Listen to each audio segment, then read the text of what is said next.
en Preparando la Estrategia en el Negocio. Hace 20 años que me topé con el tema de las metas y comencé a estudiarlo y a ver lo importante que es en el éxito de las vidas personales. Una de las cosas que me impresionó fue el encontrar que solo el 5% o menos de las personas que se encuentran en todos los niveles de los negocios e industrias reconocen la importancia tan grande de fijar unas metas específicas, metas en las que trabajarán diariamente. Cuando me di cuenta de la importancia de fijar metas en mi propia vida y al notar los cambios que tuvieron lugar, a veces en pocas semanas, me fui interesando en el tema de la estrategia. Toda mi vida estudié a los grandes generales de la historia y durante los últimos 15 o 20 años en la escuela comercial y trabajando como consultor para docenas de empresas, me sentí fascinado por el tema de la planeación estratégica y el impacto que puede tener en una organización. También encontré que la mayoría de las empresas no tienen ninguna planeación estratégica, que lo que tienen son presupuestos, proyecciones de ventas, planes de operación, esperanzas, sueños y aspiraciones, pero en términos de cristalizar el futuro de su organización, en términos de una estrategia clara dirigida a cómo ir de aquí a allá, muy pocas empresas la tienen. Yo diría que 1 de cada 10. Lo que voy a darles en los próximos 55 minutos son algunas de las mejores y más importantes ideas que han sido desarrolladas sobre el tema de planeación estratégica. No espero que se conviertan en planeadores de estrategia por ver esto, pero sí les garantizo que durante el transcurso de los próximos minutos van a tener un conocimiento más profundo de ustedes y sus organizaciones, van a conocer los puntos fuertes y débiles, van a tener lo que se llama ajá o eureka en experiencia. Va a ser posible que vean cosas que pueden cambiar o mejorar a partir de ahora. Lo que sugiero que hagan a medida que avanzamos es tomar breves notas que puedan tomar como referencia más tarde. Este curso ha sido diseñado para ser utilizado una y otra vez, para compartirlo y utilizar los materiales auxiliares que van con él para convertirse en un pensador estratégico. Y les puedo asegurar esto, que si ustedes y los que los rodean se convierten en pensadores de estrategia, ya sea una empresa de un solo hombre o una empresa de 1000 personas, si comienzan a pensar estratégicamente en forma natural, como aspirar y expirar, encontrarán que han logrado más en un par de años que a las organizaciones que no teniendo esta capacidad les tomó lograrlo de 5 a 10 años. Incrementarán su rentabilidad, aumentarán el nivel de satisfacción que obtienen de su empresa, aumentarán los niveles de calidad y penetración en el mercado y más que nada tendrán la agradable sensación de que controlan su destino. Podrán mirar hacia atrás cada año o cada 2 años y decir, esto es exactamente a lo que nosotros queríamos llegar hace 1 año, 2 años o incluso 3 años. Así es que empecemos por hablar de uno de los más grandes estrategas que ha habido. Fue un hombre que se inició como gerente o subgerente de una organización grande, logrando escalar posiciones, y su nombre era Alex. Su padre era el jefe de la organización y Alex admiraba a su padre, aprendió mucho de él y estudió arduamente, pero tenía grandes sueños y aspiraciones de construir una gran organización, mucho más grande que la de su padre. El Alex de quien estoy hablando era Alejandro de Macedonia, quien después fue conocido como Alejandro Magno, uno de los primeros y pocos hombres en toda la historia de la humanidad en ser llamado el Grande durante su vida y a través de todas las páginas de la historia. Un día Alejandro, quien tenía 19 años, sufrió la muerte de su padre. Su padre fue muerto probablemente por sus enemigos con una lanza que le atravesó un ojo, según creo, y Alejandro inmediatamente se convirtió en el rey de Macedonia. Macedonia y los macedonios eran una raza o tribu en el norte de Grecia que eran duros, aguerridos y muy militaristas y que habían conquistado y reinado sobre toda Grecia. Dentro de la casa de Alejandro, dentro de su ejército y el de su padre, y entre las otras tribus de Grecia había una enorme cantidad de enemigos o si quieren competidores de mercado que ansiaban la posición de Alejandro. Así que Alejandro, tan pronto se convirtió en rey a los 19 años, encontró que había varios grupos preparados para levantarse en su contra y varios complots y conspiraciones internas para asesinarlo, quitarlo del camino y liberar a las ciudades-estado griegas del dominio macedonio. Alejandro inmediatamente se puso al frente, como lo hace un líder, y de inmediato sofocó el elemento de descontento en su ejército, reorganizó él mismo colocando a su propia gente, demolió la oposición existente y se convirtió en el reconocido y aceptado dirigente de toda Grecia a la edad de 19 años. Luego inició su misión. Alejandro, como todos los planeadores de estrategia, tenía una misión y su misión era llevar la cultura griega o tener, si quieren, el control de las plazas mercantiles en el mundo bajo el dominio griego. Él quería llevar la cultura griega a todas las regiones del mundo que pudiera alcanzar, y el oráculo de Delfos le había dicho, cuando era joven, de 15 años, que podía escoger entre una larga vida llena de paz o una vida corta llena de gloria. Y escogió la vida corta llena de gloria. A los 19 años desembarcó a las tropas de su padre, que ahora le pertenecían, escogió 20,000 hombres, los puso en los barcos, navegó con ellos y comenzó a realizar su destino: dominar todo el mundo conocido. Le había sido dicho que podría dominar todas las tierras que pudiera ver con sus propios ojos y ser dueño absoluto. E inició la guerra en el Asia Menor. El Asia Menor era lo que se conoce hoy día como Turquía, y a medida que sus ejércitos avanzaban a través del Asia Menor, se encontraron con otros ejércitos que se les enfrentaron y los derrotaron a todos. Alejandro era un estratega brillante, y sus generales también lo eran, y sus tropas estaban muy bien entrenadas y disciplinadas y eran muy duras, por lo que ganó todas las batallas. En esos días, cuando se peleaba con lanza y espada, uno no peleaba y se retiraba para pelear al día siguiente. Las batallas eran definitivas, así que los soldados en los ejércitos que Alejandro encontraba en su camino ya habían escuchado todo lo que les había sucedido a los ejércitos anteriores y creyeron que todos los que luchaban contra Alejandro perdían. Y si uno pierde con una lanza clavada en el pecho es suficiente para arruinarle el día. Y la nueva empezó a diseminarse, que probablemente lo mejor era no pelear contra Alejandro. Y Alejandro fue lo suficientemente inteligente para no desorganizar los reinos que iba conquistando, sino que los dejó bajo la administración de sus propias gentes, con la única obligación de pagar un tributo a Grecia, pagar impuestos anuales y continuar manejando las cosas en la misma forma, solo que ahora estaban bajo la protección del Imperio griego y la protección de los macedonios. Bien, a medida que avanzaba hacia el sur, más y más tribus venían y se le unían, se rendían sin presentarle batalla y engrosaban las filas de sus ejércitos mientras se dirigían más al sur. El gran hombre de la zona, la cabeza del más grande imperio del mundo en esa época, era un hombre llamado Darío de Persia. Darío tenía su capital en lo que actualmente es Teherán, y Darío reinaba sobre el imperio más grande que el mundo ha conocido. Su imperio se extendía desde el río Indo en Pakistán hasta el Mediterráneo, hasta los golfos árabe y persa, y hasta lo que hace poco era la Unión Soviética. Era un imperio enorme en verdad. Darío comenzó a escuchar que en los límites de su imperio había un indómito renegado que había venido de Grecia con un grupo de mercenarios y que estaban atacando los confines de su imperio, y que la gente empezaba a preguntarse quién era el más fuerte, Alejandro de Macedonia o Darío de Persia. Darío era un hombre inteligente y reconoció en esto una amenaza, así que envió un ejército de 50,000 hombres a enfrentar a los 22,000 hombres de Alejandro, con órdenes de aniquilar al enemigo de una vez por todas. Pero Alejandro se anticipó, planeó su estrategia y arrasó e hizo huir al ejército que tenía que derrotarlo. Darío, al oír lo que había pasado, se dijo: esto es serio. Esta es la más grande amenaza individual a mi poder, a mi imperio, durante toda mi vida, y debe ser enfrentado, o habrá retos continuos a mis fuerzas y amenazas a la dominación persa en todo el imperio. Así que envió emisarios con un mensaje para las diferentes tribus de todo el imperio, diciendo: envíenme sus mejores tropas y hagan que me encuentren en un lugar llamado Arabela. Y también envió levas a docenas de pequeños reinos, y enviaron miles y miles y miles de tropas a reunirse con él en Arabela, en el Asia Menor, para enfrentar a Alejandro. Esta batalla tuvo lugar en el año 333 a.C. Alejandro subió al trono de Macedonia en el 336. 3 años más tarde tenía solo 22 años y contaba más o menos con 50,000 hombres con los que se le habían unido, y Darío concentró sus ejércitos en Arabela. De hecho, fuera de Arabela, en un lugar llamado Gaugamela, formando el mayor ejército que el mundo había conocido.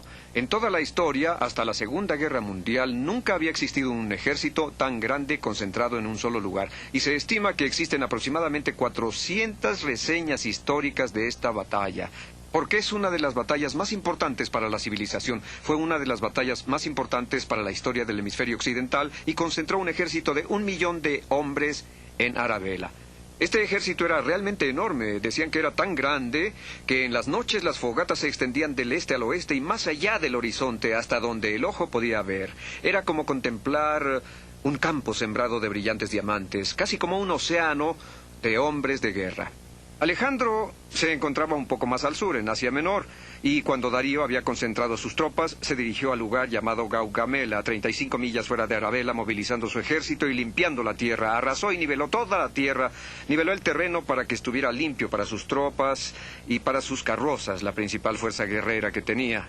Entonces envió un mensajero a Alejandro diciéndole que si era tan valiente, porque no iba a Gaugamela a pelear y ver quién era el más fuerte. Alejandro de inmediato levantó su campo. Pensaban que le tomaría 7 días a Alejandro llegar, pero lo hizo en 48 horas. Su tropa era de 50,000 hombres que quedaron acampados con guardias, y todos sabían que al siguiente día pelearían una de las más grandes batallas de la historia. Alejandro contaba con 50,000 hombres y Darío con 1,000,000. Esa noche, los comandantes de Alejandro se reunieron y éste les informó, como acostumbraba, todo lo que tenían que saber. Alejandro ha sido citado diciendo: no es necesario que los generales conozcan nuestros planes de batalla, pero es esencial que los hombres que van a pelear los conozcan bien. En fin, llamó a sus generales, quienes le preguntaron: señor, ¿qué crees que pasará mañana? Y él les contestó: pues vamos a ganar.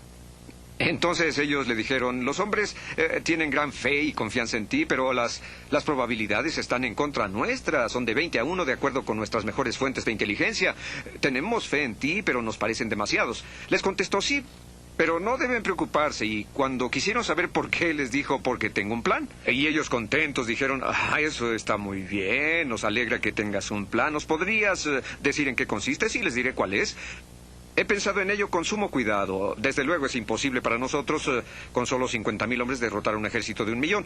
Sin embargo, creo que los ejércitos de Darío no integran un solo ejército, sino una serie de ejércitos. Algo así como 30 diferentes ejércitos, formados por tropas y levas de todos los puntos del imperio, y que estos hombres no tienen nada en común entre sí, a excepción de su lealtad hacia Darío. Hablan diferentes lenguas, tienen diferentes culturas, diferentes órdenes de batalla, diferentes derechos religiosos y organizaciones militares. Entonces, lo único que tienen en común es su lealtad hacia Darío. Y dijo: yo creo que si algo le sucediera a Darío mañana, el resto de los ejércitos se desbandaría, que huirían antes de continuar peleando. Ahora, el campamento de Darío está aquí, al frente de su ejército, y dirigirá la batalla. Esperan que termine a la hora de la comida, esperan que sea una derrota abrumadora. Así que quiero que regresen y digan a todos los hombres en mi ejército que no deben preocuparse de pelear contra todo ese ejército, porque no pelearemos contra todos. Mañana haremos solo una cosa: vamos a avanzar y vamos a asesinar a Darío.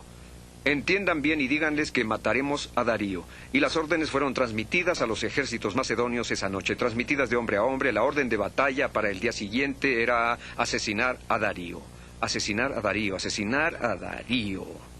Al día siguiente las tropas se alinearon. Darío organizó sus tropas como si fueran un sólido muro humano de 1,000,000 de hombres para avanzar de frente y arrasar completamente al ejército macedonio de 50,000 elementos.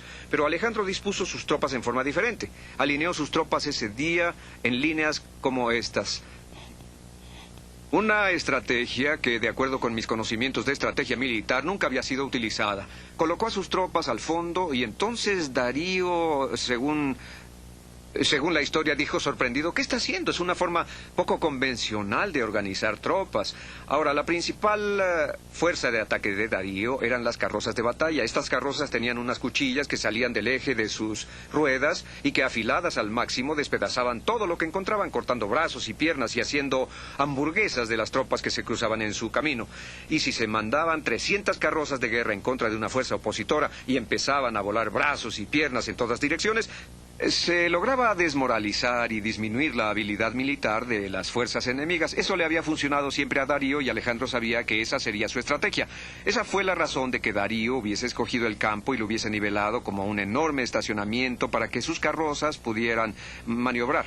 Alejandro colocó a sus tropas así, y antes de que la batalla se iniciara empezó a moverlas en esta forma. Aquí había terreno quebrado, terreno en el que Alejandro tendría una pequeña ventaja. A medida que movía su ejército, todo el ejército se movía de costado. Esto es lo que se conoce como maniobra o sorpresa, moverse lateralmente. Darío se preguntaba: ¿qué es lo que están haciendo? Se están movilizando fuera del campo de batalla, señor. Movilicen a nuestro ejército lateralmente, ordenó, y así trataron de movilizarlo, lo que provocó algo de confusión y desorden en las tropas. Finalmente Darío dijo: al diablo con esto, que avancen las carrozas. Y enviaron las carrozas, y entonces atacaron. Todas iban directo a ese muro de tropas, pero en el momento crítico, Alejandro ordenó a todos sus hombres voltearse con sus escudos colocados a los lados y con sus lanzas fuera de los escudos y apoyadas en la tierra, con las lanzas en la tierra y los escudos al frente. Lo que los caballos veían era un muro de escudos, como un muro de madera, con lanzas apuntándoles. Los hombres pueden atacar muros sembrados de lanzas, pero los caballos son más inteligentes. Los caballos y las carrozas empezaron a voltear y a medida que lo hacían comenzaron a chocar entre ellos, lo que creó una gran confusión. Dieron vuelta alrededor del ejército alineado y en la parte trasera esperaban los hombres de Alejandro con lanzas, espadas y arqueros para atacarlos y hacerlos pedazos, acabando así con esta carga. En este punto, Darío dijo: «Esto es ridículo, ¿qué es lo que está sucediendo?». Estaba muy confuso, habían roto las líneas o ya era tiempo de avanzar. Alejandro consideró llegado su momento crítico se presentaba y entonces Alejandro estaba aquí, al frente de sus tropas, y él siempre estaba al frente de sus tropas y creía que no podía ser muerto. Por eso siempre cabalgaba al frente con una armadura blanca, una pluma blanca y montado en un gran caballo negro. Y si se quería saber en dónde estaba la batalla, había que buscar al caballo negro con el jinete blanco. Ahí estaba Alejandro, y entonces les dijo a sus hombres, a lo que se conoce como caballería acompañante, 6,000 veteranos a caballo, un gran grupo, les dijo: «Síganme, vamos a matar a Darío». Y dirigió a su ejército con él a la cabeza, como una flecha, hacia el centro del ejército persa. Igual que una flecha, les dijo: «Síganme», y se dirigieron hacia donde se encontraba Darío. Desde luego, Darío nunca anticipó que algo como esto pudiera pasar. Se dijo: «¿Qué es lo que está pasando? Viene directo hacia usted, señor».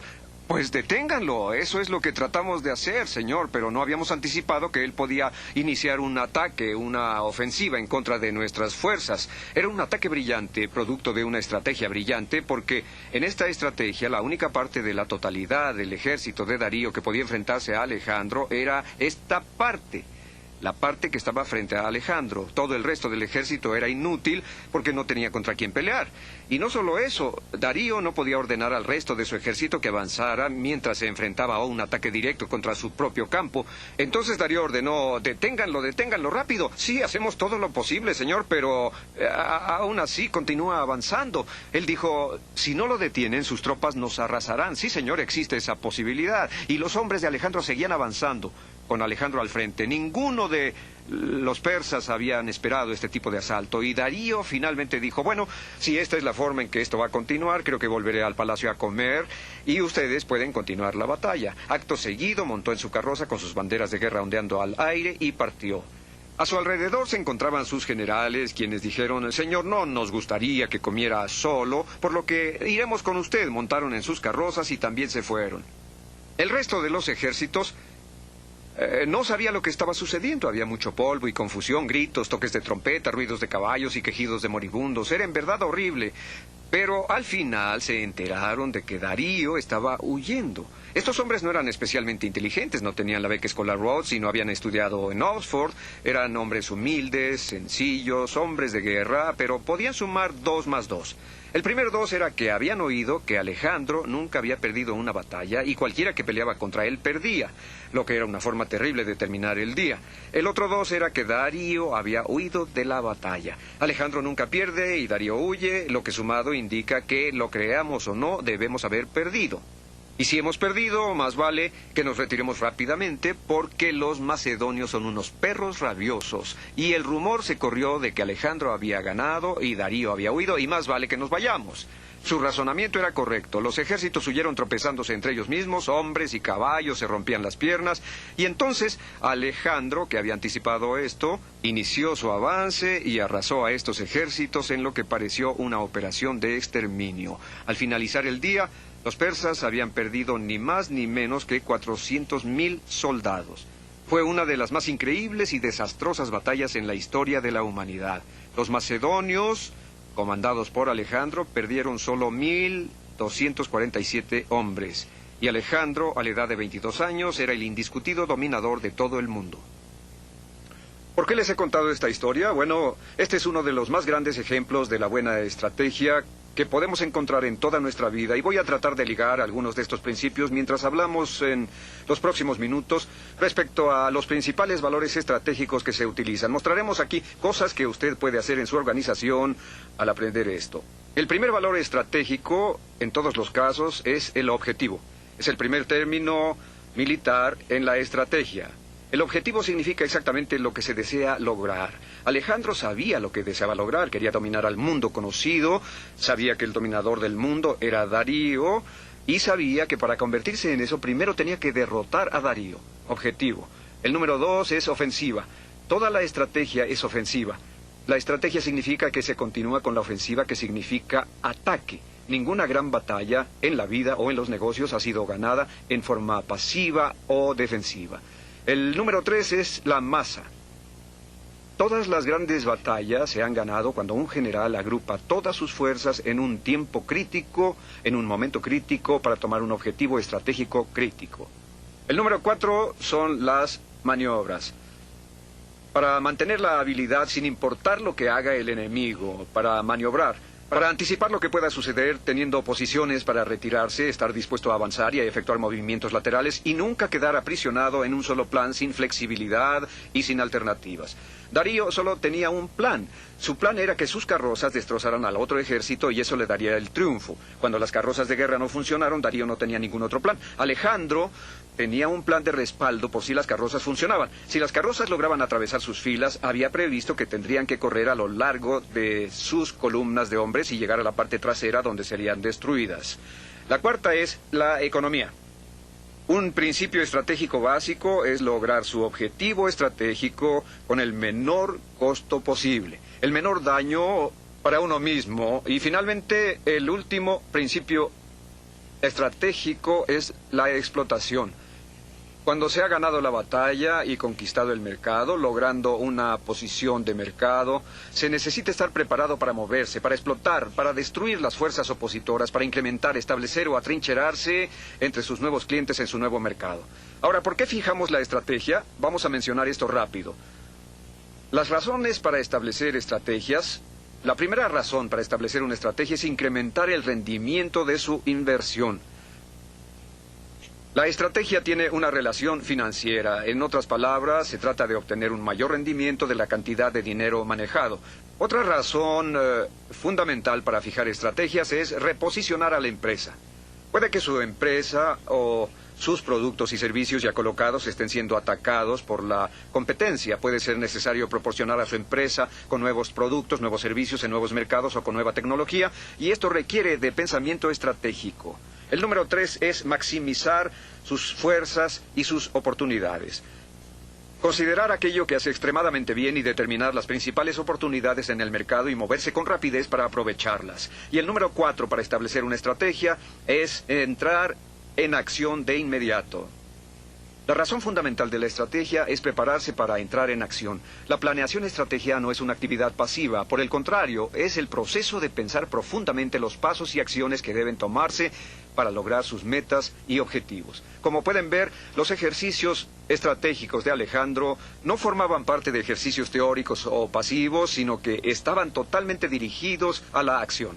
Alejandro era la quintesencia el hombre de acción, y usted, si desea convertirse en un planeador de estrategia, siempre tendrá que estar pensando en las acciones que deberá tomar para lograr sus objetivos.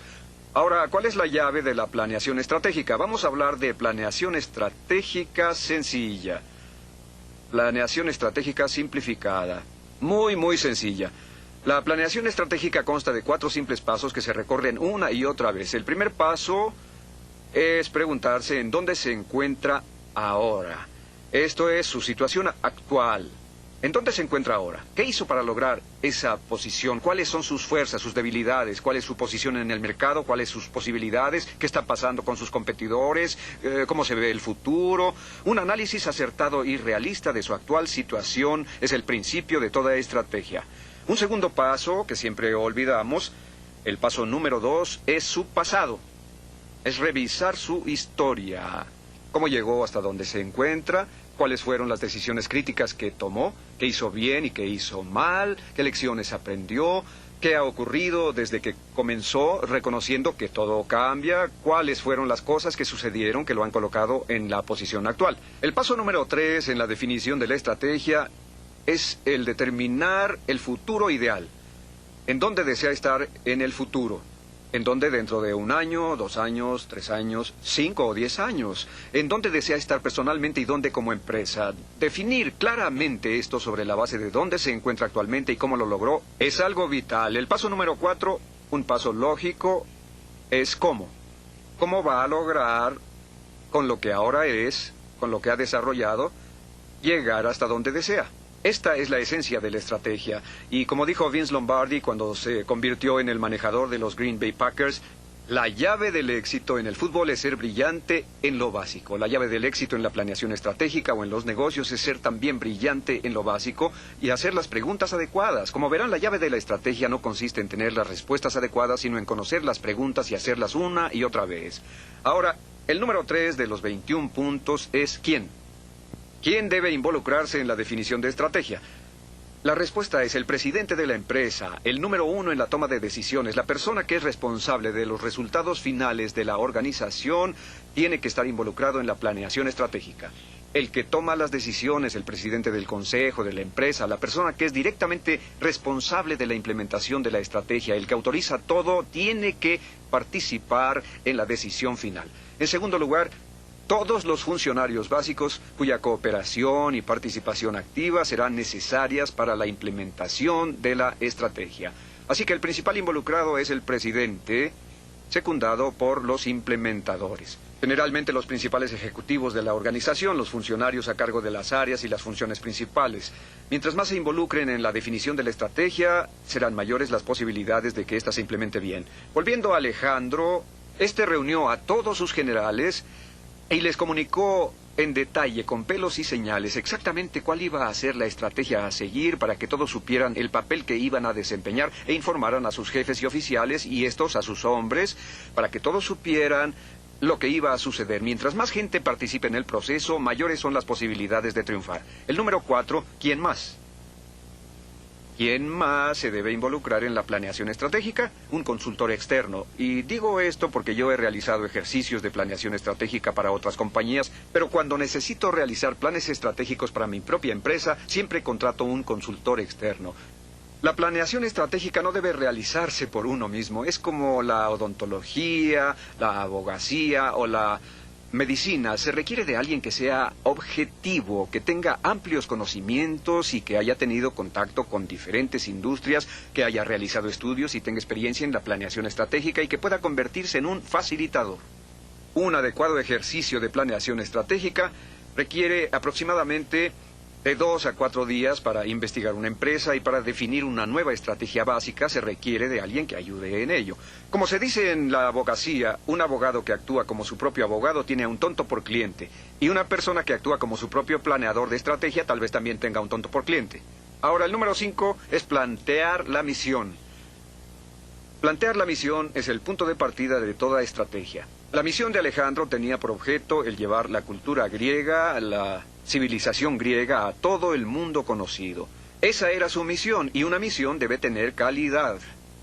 No es ganar mucho dinero, ni incrementar las utilidades. Una declaración de principios siempre eleva e inspira a las personas. He aquí una declaración que escribí para la General Electric. La declaración dice: General Electric es una organización empresarial única, de elevado espíritu, reconocida por su incomparable nivel de excelencia, altamente redituable y líder mundial en cada una de sus líneas de productos. Esa es la declaración de principios que se conoce como la Declaración Paraguas. El principio organizativo bajo el cual todo se lleva a cabo en la empresa. Y la declaración de principios es muy bella porque indica que todo lo que cae dentro de esa declaración, todo lo que cabe bajo este paraguas, es lo que hace la compañía. Y todo lo que queda fuera de este paraguas es lo que la compañía no hace. Si se quieren agregar cosas nuevas, se tendrá que modificar la declaración de principios. El número 6, el establecer una declaración de principios es como obtener la combinación exacta para una cerradura. Una vez que se tiene la combinación adecuada, se abre y la estrategia se empieza a formular por sí misma. El número 6 es valores. Nuevamente, y antes de que una organización pueda definir cualquier estrategia, se tiene que preguntar en qué cree. ¿En qué cree usted? ¿Cuáles son sus valores esenciales? Las mejores empresas en los Estados Unidos son compañías que poseen una claridad cristalina acerca de sus valores. Los mejores hombres y mujeres en el mundo son siempre aquellos cuyos valores han sido muy claros. IBM es un magnífico ejemplo. Yo he hecho muchos trabajos para la IBM y tengo el mayor respeto por ellos. Tienen 3 valores: productos excelentes, excelente servicio a los consumidores y respeto al individuo. Cada una de las cosas en esa empresa ha sido organizada alrededor de esos 3 valores y toman como una afrenta personal si alguien trata de ganarles en esos campos. Así que pregúntese cuáles son sus valores. ¿Sus valores son la calidad? ¿Cree usted en la excelencia? ¿Cree usted en proteger a su personal? ¿Cree en promover la autoestima? ¿Cree usted en el liderazgo del mercado? ¿Cree usted en las innovaciones? ¿Cuáles son sus valores? ¿Cuáles son sus creencias fundamentales respecto a lo que está bien o mal? ¿Cuál es la misión de su compañía? Ahora, he aquí una importante pregunta que debe hacerse en relación con los valores. Pregúntese, ¿cuál es la forma ideal en que usted desearía que lo vieran sus clientes? ¿Cómo desearía que sus clientes pensaran acerca de su compañía? Viéndolo desde fuera, trabajando con usted, involucrándose con su personal, utilizando sus productos y servicios, cuando se refiere a ustedes al hablar con un tercero, ¿cómo le gustaría que describiera a su empresa? Ese es un buen punto de arranque para determinar cuáles deben ser sus valores. Un segundo punto se refiere a cómo le gustaría que la gente que trabaja en su empresa la describiera a alguien más en los términos de qué clase de compañía es, cuáles son las condiciones de trabajo, qué ambiente existe, qué clase de personas, qué clase de organización es. ¿Cómo le gustaría que la describieran? ¿Cuál sería su descripción ideal? Si usted pudiese lograr que su empresa fuese descrita en alguna forma, ¿cuál sería? Esa es la parte que corresponde al 3, al futuro. La idea de dónde le gustaría estar, y después la cuarta sería cómo llegar desde donde ahora se encuentra en la forma en que es percibido por su mercado, percibido por sus banqueros, por sus proveedores y por sus propios empleados. ¿Hacia dónde desea llegar para obtener un mejor reconocimiento? Bien, el número 7 en la planeación estratégica es la fuerza de motivación. La fuerza de motivación. Este es un detalle de suma importancia. La fuerza de motivación es uno de los principales conceptos de estrategia, lo que yo llamaría un concepto definitorio, porque este estímulo llega a transformarse en un principio cuantitativo alrededor del cual gira toda la planeación. Existen varias fuerzas de motivación entre las cuales escoger. Las 2 más populares son la fuerza de motivación del producto o del servicio. Esta fuerza de motivación determina el alcance de su mercado y la escala de su producto. Digamos que usted es Domino's Pizza. Su fuerza de motivación sería su producto. En otras palabras, su trabajo y todo lo que su organización hace es para expandir el uso de su producto en particular. Si usted tiene un despacho de contadores o un bufete de abogados, su motivación sería sus servicios. En otras palabras, nunca tendría la intención de cambiar su producto o servicios y todos sus esfuerzos estarían dirigidos a ampliar la calidad y cantidad de su mercado para su producto o servicio. El segundo tipo de fuerza de motivación es lo que se llama necesidades de mercado. Estas necesidades se refieren a la identificación de un mercado específico y se pregunta cuáles son sus necesidades y desarrolla un producto para ese mercado. Yo he trabajado para una importante empresa que vende al mercado legal. Se han organizado como una firma proveedora de materiales legales, como una empresa de propósitos múltiples que puede proporcionar todo lo que una oficina legal puede necesitar. Desde el momento en que firma su contrato de arrendamiento hasta que cierra en forma definitiva, escritorios, mobiliario, software, copiadoras, papel, papelería impresa, todo lo necesario. Todo lo que un bufete de abogados pueda necesitar puede ser proporcionado por esta empresa. Han identificado ese como su mercado y producen todo para satisfacer ese mercado. Sears, en un campo más amplio, se define a sí misma como la tienda familiar americana para todo propósito, en donde se puede comprar de todo: comida, productos, ropa, artículos para el hogar, seguros para automóviles, viajes y demás. Así que están orientados a satisfacer las necesidades de compra de una familia americana media. Una tercera fuerza de motivación es la tecnología. Esa tercera fuerza de motivación es una posibilidad. Por cierto que la primera y segunda son las más populares. Por ejemplo, si usted fabrica semiconductores, todo lo que debe hacer estará determinado por las aplicaciones propias de su tecnología, ya sea computadoras o equipos de telecomunicación o quizás hasta satélites y demás. Su tecnología determinará los productos y servicios y los mercados que atienda y lo que desarrolle. Una cuarta motivación que puede escoger es la capacidad de producción. Por ejemplo, una compañía dedicada a producir muebles, que cuenta con equipos, sierras, prensas, líneas de ensamble y demás. Su capacidad de producción indica que tiene que continuar produciendo muebles. Puede producir, de acuerdo con su capacidad de producción, diferentes tipos de muebles. Producir gabinetes, producir partes prefabricadas para casas, pero siempre su capacidad de producción será determinante de su motivación. La quinta es su método de ventas. Método de ventas. Por ejemplo, el método de ventas de McDonald's es el menú luminoso de hamburguesas McDonald's. El método de ventas determina los diversos productos que pueden ofrecer. El número 6 es la forma de distribución.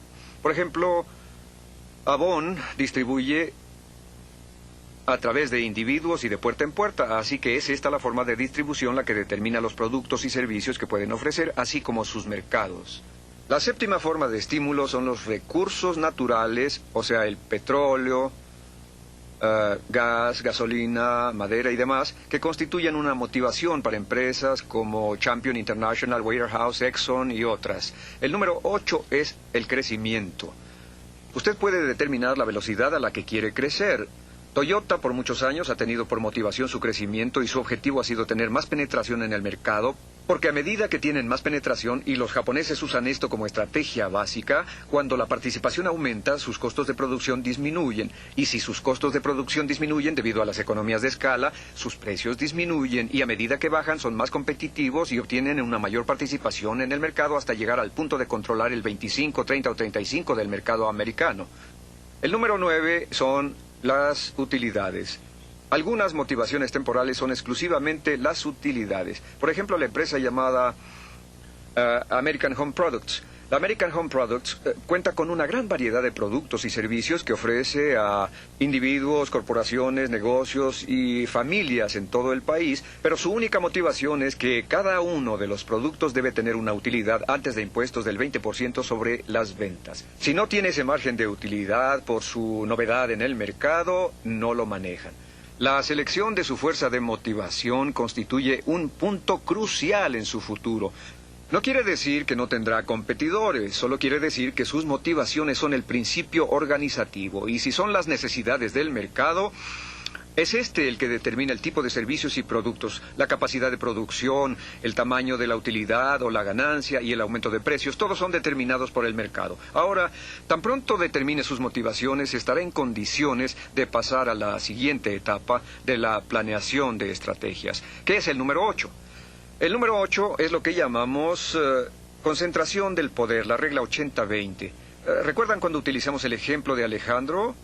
Cuando hablamos de la concentración de poder mencionamos que no es posible hacer todo, así que las cosas en que debe concentrarse son aquellas que pueda hacer mejor. Toda la estrategia alrededor de las masas. Concentrar sus esfuerzos. Se requiere capacidad de producción, recursos financieros, necesita personas y habilidades, requiere tecnología e instalaciones y tiene una tremenda competencia. Así que continuamente necesita vigilar su empresa para saber qué parte es el 20% de su negocio que le da un 80% de utilidades. Uno de los libros más importantes de Peter Drucker, Administración por Resultados, dice que un 20% del negocio representa el 80% de utilidades, mientras que el 80% de su negocio solo da el 20% de utilidades. El costo del negocio está en el número de transacciones, pero la utilidad del negocio está a un lado de ellas. Pregúntese siempre, ¿cuál sería la mejor parte de nuestro negocio? Con frecuencia, una de las cosas que hay que hacer es salirse de alguna parte del negocio y dejárselo a otra persona. Una de las preguntas que hay que hacerse con la regla 80-20 es, ¿cuál es mi fuerza principal? ¿Cuál es mi fuerza principal? Y simultáneamente hay que preguntarse, ¿cuál es mi principal debilidad? Admitir que existen debilidades en ciertas áreas es un paso adelante. Alejandro reconoció que no podía llevar a cabo un asalto frontal contra el ejército de Darío. Eso era una debilidad definitiva. Solo tenía un hombre por cada 20 que tenía Darío, por lo que concentró sus fuerzas, que eran sorpresa y maniobra, y compensó todas sus debilidades. Toda la estrategia debe enfocarse hacia la fortaleza y compensar las debilidades. Pregúntese qué es lo que hace bien y cuáles son sus fallas, y haga más de lo que hace bien para compensar aquello en lo que falla. El número 9 es lo que se llama pensamiento básico cero. El pensamiento básico cero es un concepto estratégico que dice simplemente, Hágase esta pregunta todo el tiempo. Si no estuviéramos en este negocio ahora, conociendo lo que ahora sabemos, ¿nos meteríamos en él? ¿O si no estuviéramos vendiendo este producto, conociendo lo que ahora sabemos, empezaríamos a venderlo? ¿O si no estuviéramos produciendo este producto o servicio, conociendo lo que ahora sabemos, empezaríamos? Si no estuviéramos atendiendo este mercado, si no estuviéramos trabajando con esta institución financiera, o si no estuviéramos trabajando con este proveedor, ¿lo haríamos conociendo lo que ahora sabemos? Si la respuesta es que sabiendo lo que hemos aprendido no nos meteríamos, la decisión siguiente sería salirse de ahí rápidamente. Porque quiere decir que esta es una situación perdedora. Algunos casos son excepciones a esta regla, pero en la mayoría estará en una situación perdedora. Una de las áreas en las que continuamente se debe aplicar el pensamiento básico cero es el área de personal. Sabiendo lo que sabemos sobre esa persona, ¿la contrataríamos? Sabiendo lo que ahora sabemos de sus capacidades, ¿la colocaríamos en esa posición? Si la respuesta es no, la nueva pregunta sería ¿cómo lo solucionamos? ¿Cómo nos deshacemos de él? ¿Cómo lo alejamos de nosotros? El número 10... Hay que recordar que la pasividad, la falta de acción y decisión son factores determinantes del fracaso en los negocios, así como también determinan las derrotas en la guerra. El número 11 es la estrategia en la inversión. La estrategia en la inversión es conocer a qué parte se deben destinar los recursos para lograr una mayor utilidad de la inversión. ¿En dónde vamos a invertir nuestros recursos? ¿En mejoramiento, en gente, en entrenamiento, en tecnología, etcétera? También se requiere tomar en cuenta lo que se llama la estrategia de desincorporación, o sea, qué vamos a obtener al recortar, quitar, eliminar, etcétera. La estrategia de desincorporación significa el tener que deshacerse del pasado para poder acceder al mañana. Hay que deshacerse del ayer, hay que olvidarse del ayer para continuar en el mañana. Una de las reglas básicas es nunca emprender nada nuevo hasta no deshacerse de algo viejo. Nunca extenderse hacia un área nueva hasta no deshacerse de algo en una área vieja, porque sus recursos principales son el tiempo de su talento y sus ejecutivos. Al crear nuevas áreas manteniendo las antiguas funcionando, va a lograr disminuir su esfuerzo, disminuir sus fuerzas y no tendrá el éxito buscado.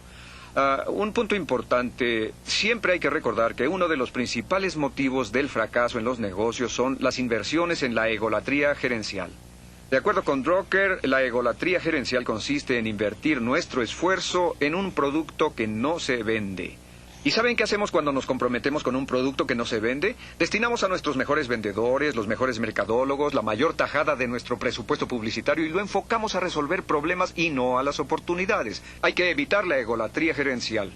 Muchas veces cuando llega un alto ejecutivo a cambiar la dirección de una empresa o cuando ésta cambia de dueños porque ha bajado su valor de mercado debido a malas operaciones, llegan y eliminan todos los vestigios de egolatría gerencial y la empresa vuelve a la posición que ocupaba en utilidades. Así que manténganse alertas. Otra clave es el número 11 y es lo que llamamos anticipación de las crisis. La anticipación de las crisis, aunque es un término militar, también es utilizado en los negocios. Siempre pregúntese usted, como el principal pensador de su empresa, ¿cuál será el peor resultado posible en lo que está sucediendo? ¿Qué podría pasar? Imagine el futuro a 6 o 12 meses y pregúntese qué podría suceder que afectase negativamente nuestro negocio. ¿Cómo afectaría el negocio si los intereses se elevan al 20%? ¿Qué pasaría si un nuevo competidor ingresara al mercado con un producto excepcional a un precio más bajo? ¿Qué le pasaría a su negocio? ¿Qué pasaría si su gente clave muriera o renunciara? Siempre pregúntese cuál sería el peor resultado posible en los peores negocios en que está involucrado y piense en lo que haría para compensarlo o cómo se ajustaría a las circunstancias si esos problemas se presentan. Esta es una parte importante del trabajo de los ejecutivos principales, tratar de prever el futuro, anticipar las crisis y pensar en lo que pueda suceder. El número 12 es lo que llamamos la participación en el mercado y medida de crecimiento. Divida sus productos en 4 áreas.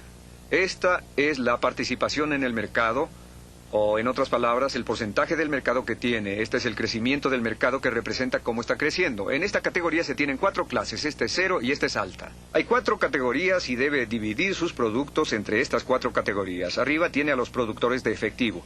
Estos son los que se venden muy bien ahora, pueden no venderse mañana, pero generan mucho efectivo. En la parte de abajo están los perros. No se venden bien ahora y tal vez tampoco mañana y debe deshacerse de ellos. Son estos. Aquí arriba tiene lo que llamaríamos estrellas potenciales. Son los productos que requieren de tiempo y dinero para obtener una buena parte del mercado, un buen crecimiento y por lo tanto buenas utilidades, por lo que deben utilizarse los ingresos en efectivo e invertirlos en la promoción de estas estrellas. Finalmente, aquí abajo tenemos lo que llamamos interrogantes. Son los que pueden tener un buen potencial de crecimiento, pero baja participación en el mercado, y son empresas en las que será necesario invertir para llevarlas a la categoría de estrellas. Hay que dividir todos sus productos en productores de efectivo, los que se venden bien y producen efectivo, los perros que no se venden bien y tal vez nunca lo hagan, las estrellas que tienen el potencial de ser verdaderos ganadores, y los interrogantes. Y preguntarse qué se puede hacer, si moverlas hacia la categoría de perros y dejarlas, o moverlas hacia la categoría de estrellas para reposicionarlas, reempacarlas y reetiquetarlas, etc. Ahora, el número 13 es el concepto unitario de negocio estratégico. Este concepto unitario de negocio es utilizado en empresas que producen una variedad de productos en los que se agrupan servicios y productos similares en unidades separadas. Se colocan los productos y servicios de la misma categoría en la A, otros en la B, otros en la C y en la D, y se hace de cada grupo centros independientes de utilidades con diversos planes estratégicos, diferentes administraciones, diferentes gerencias y diferentes valores, todos enlazados con la corporación central. El concepto unitario del negocio estratégico es muy valioso cuando se tienen muchos productos diferentes, ya que se separan y se organizan por categorías, con lo que puede incrementarse su eficiencia. Es como dividir un ejército en unidades independientes de combate, haciéndolas individualmente responsables por diversos objetivos. Bien, escoger la estrategia significa escoger a su competencia. Así como Alejandro escogió su estrategia para llevar la cultura griega a todo el mundo conocido, su estrategia es ser líder en el mercado, o sea, escoger a su competencia. ¿Quién será su competidor? ¿Quién o qué es su competencia? Su competencia determina sus utilidades sobre ingresos, determina sus inversiones, determina sus rendimientos, su competencia determina sus frenos y determina también la velocidad o lentitud en su desarrollo. Así es que escoja a su competencia y pregúntese cuáles son sus puntos fuertes y débiles relacionados con su competidor. ¿Cuál es su competencia y cuáles son sus puntos fuertes y débiles? Sea muy objetivo, nunca diga, somos mejores que ellos. Sea sumamente cuidadoso y organizado. Escríbalo detalladamente y haga investigación de mercado para asegurarse de estar en lo correcto. Recuerde que su estrategia se basa en el liderazgo que va a tener sobre la competencia. Ahora, el número 15 son las variaciones estratégicas. Las variantes estratégicas son determinadas una vez que se tiene la motivación definida, y las variaciones básicas son el mercado. Y eso se aplica a todo tipo de negocio. ¿En qué mercado se concentrará? ¿Dónde? ¿De qué tamaño son? ¿Cómo los va a penetrar? ¿Su localización? ¿Mercados horizontales? ¿Mercados verticales? Etcétera. Y luego, finanzas. ¿De cuánto requiere para entrar en el mercado? Estratégicamente se requiere planear para hoy, mañana y un año. ¿De qué gente requerirá? La gente constituye la limitación principal en el crecimiento de cualquier organización. Así que, ¿cuánta gente requiere para poder penetrar ese mercado con esos recursos? El número 4. ¿De qué tecnología requerirá? ¿Qué clase de equipo será necesario? ¿Qué clase de máquinas de escribir, equipos, computadoras, etcétera? ¿Cuál será su capacidad de producción? Y con respecto a la capacidad de producción, deberá preguntarse si lo hace directamente o lo contrata. ¿Puede alguien más producirlo o debe usted producir parte del mismo? Estas son importantes variables estratégicas. El número 16 son las medidas estratégicas de operación, y su principio es así. Esta es estrategia, aquí arriba, y esta es estrategia en operaciones.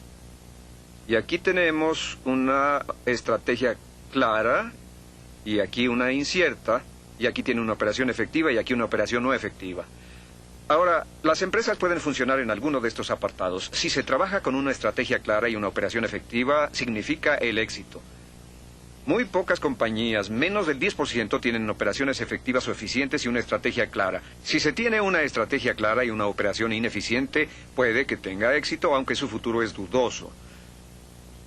Muchas compañías tienen... La mitad de las compañías que no tienen estrategias claras están aquí. La mitad de las compañías que tienen problemas cuentan con una estrategia clara y una operación deficiente porque no han pensado a fondo lo que necesitan hacer para llegar de un punto a otro. Lo siguiente es estrategia poco clara y una operación eficiente, éxito parcial y un futuro muchas veces dudoso.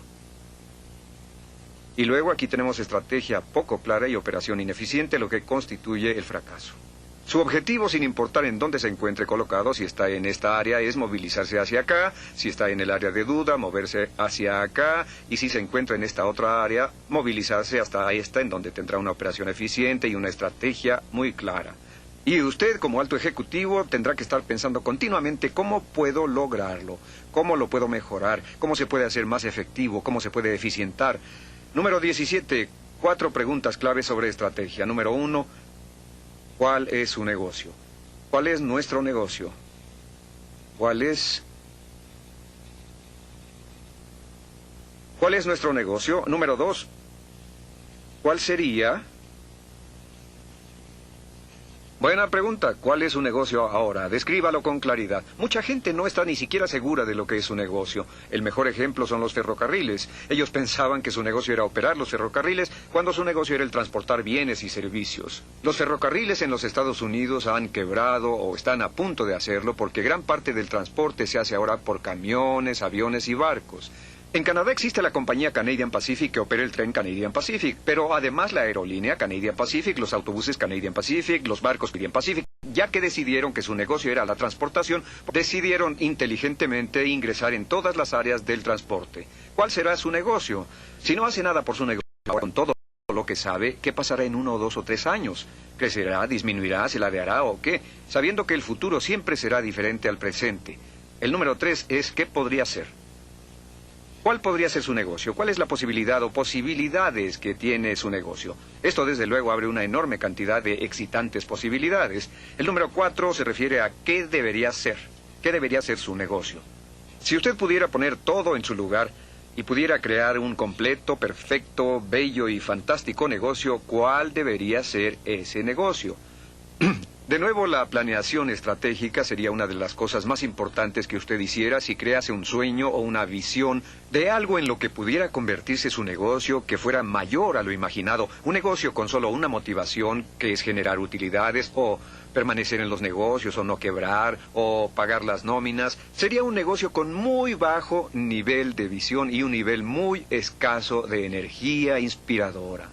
Cuando se empieza a hacer estas preguntas de lo que podría ser su negocio, ¿podría usted convertirse en líder mundial? ¿O en un líder regional con algún producto o servicio especial? ¿Podría ser el mejor en su campo? ¿Podría producir un producto o servicio del que la gente pudiera decir sin temor a ser contradecido que es el mejor producto o servicio de su tipo disponible? ¿Podría crear un ambiente corporativo que sea el ambiente corporativo más dinámico, el más innovador? ¿Podría usted crear una situación en la que usted pudiera decir, vaya que si hicimos una cosa grandiosa aquí? Así que hagas estas preguntas: ¿qué es? ¿Qué será? ¿Qué podría llegar a ser? ¿Qué debería ser? Ahora, número 18. Objetivos financieros. Es lo que a todo el mundo le gusta. El número 18, los objetivos financieros o la razón de crear la estrategia. Los objetivos financieros y los cambios en los resultados financieros son las formas principales para medir si su estrategia está siendo o no efectiva. Según mi opinión, hay 4 principales medidas financieras. La número 1 es utilidades sobre capital. Las utilidades que generan la totalidad de los recursos con que cuenta la empresa. Número 2, utilidad sobre inversión, o las que produce la parte real de la empresa, que es de su propiedad, más el dinero que ha recibido de bancos y otras fuentes. Número 3 es utilidad sobre ventas. Significa lo que se tiene de utilidad por cada $1 de ventas, que es una muy buena medida. Y el número 4 es utilidad neta.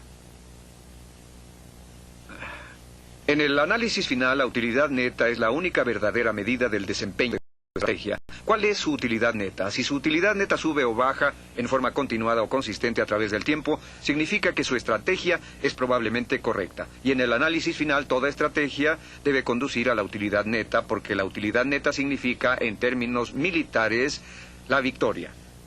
La utilidad neta es lo que le permite a la empresa o el negocio crecer.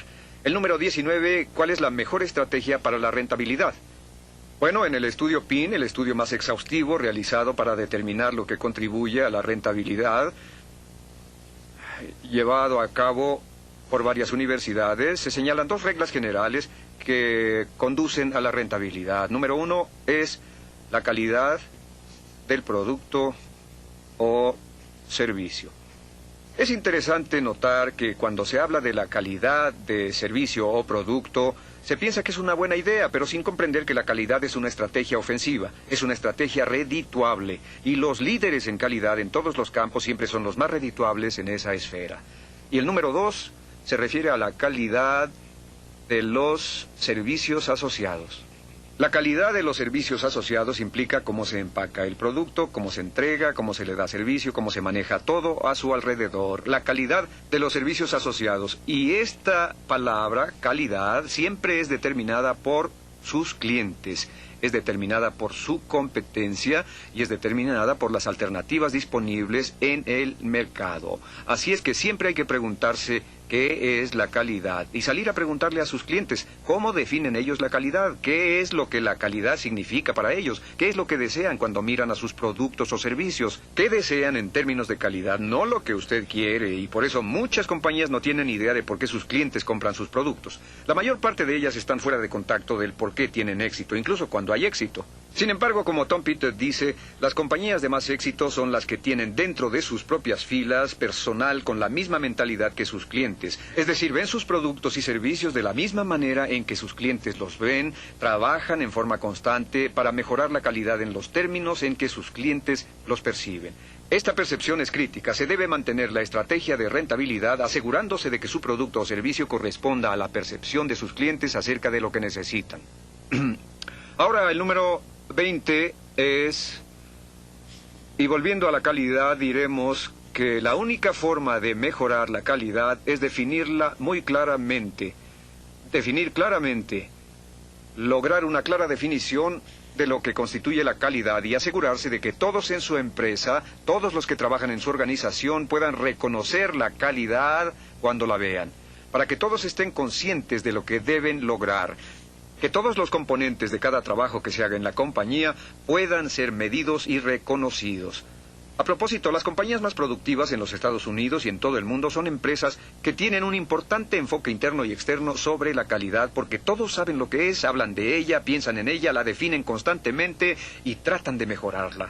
Inciso número 21, en relación con la determinación de la estrategia, está representado por las 4 grandes. La número 1 de las 4, hablaremos de ella en otra ocasión cuando hablemos de mercadeo, es la especialización. Actualmente vivimos en un mundo donde debemos especializarnos y hacer las cosas excepcionalmente bien. Hacer pocas cosas, pero hacerlas muy bien, en lugar de tratar de hacer muchas cosas. La número 2 es la diferenciación. La diferenciación consiste en siempre estar pensando en términos de cómo se puede diferenciar su producto para que parezca diferente, se vea diferente y sea diferente en la percepción de sus clientes. La diferenciación es la llave del liderazgo del mercado. La número 3 es la segmentación. La segmentación significa contemplar la parte del mercado en donde la diferencia y la especialización tienen un mayor valor. Y la número 4 es la concentración de la fuerza. La concentración de fuerzas significa tomar sus productos, diferenciarlos para que sean excelentes para el segmento del mercado que más le interese y después concentrarse completamente en dominar ese segmento de mercado. O como Alejandro dijo al plantear su estrategia para la batalla principal, matar a Darío. Matar a Darío. Matar a Darío.